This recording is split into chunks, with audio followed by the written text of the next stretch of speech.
se alguém faz uma brincadeira, como política, olha, respeitosa, evidentemente. São bem-humoradas, respeitosas e irreverentes.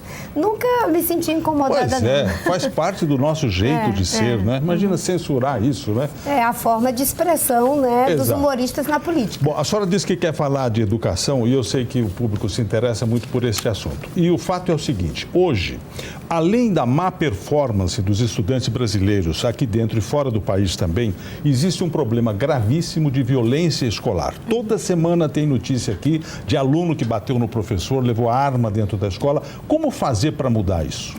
Tem um problema grave, Carlos, que é um adoecimento social.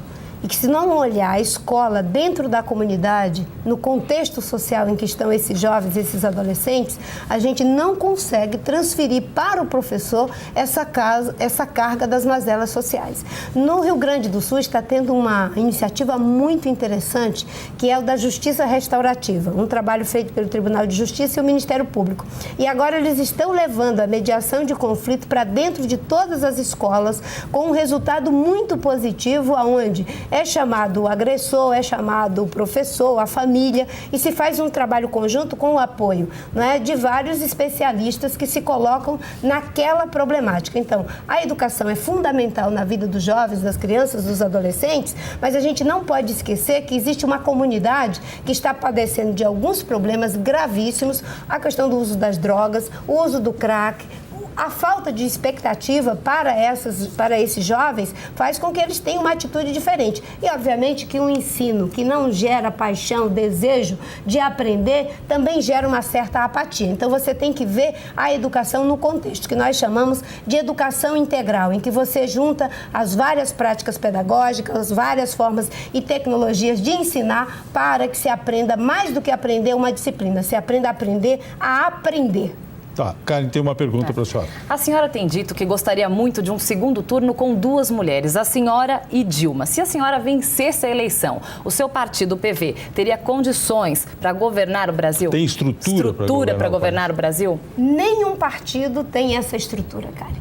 Porque você veja, o PT ganhou e é um partido com mais de 1 milhão de filiados e quadros e, no entanto, acabou ficando refém do PMDB. O PSDB ficou durante 8 anos também com o PMDB e os democratas. Na verdade, o que eu estou fazendo é algo diferente. Eu estou propondo um novo alinhamento, porque eu sei que existem pessoas boas, competentes, que se alinham não pelo fisiologismo, mas por programa, por ideia, por respeito ao Brasil e os brasileiros. E estou dizendo que, se ganhar, eu quero governar com os melhores do PT, do PSDB, do PMDB e dos partidos de tradição democrática de esquerda, porque do jeito que está, é mais do mesmo. As alianças que estão postas, pode ter certeza, não tem reforma política, não tem reforma tributária, vai continuar o mesmo oposição por oposição ou situação por situação no Congresso e não vai mudar nada. Então, estou propondo uma nova atitude política para o Brasil. Depois de 16 anos, com as conquistas que temos, os avanços que temos,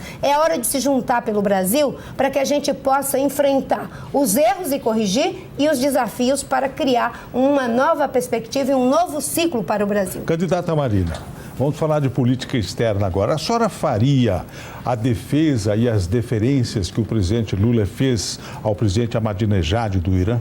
Não, não faria. E eu digo que em política externa a gente tem que ter, em primeiro lugar, princípios. Orientar a ação através dos princípios que orientam essa nossa ação. E quais são esses princípios, né? Você tem que ter uma defesa de uma cultura de paz, e o Brasil tem mais de 100 anos, cerca de 150 anos de paz nas suas fronteiras, né?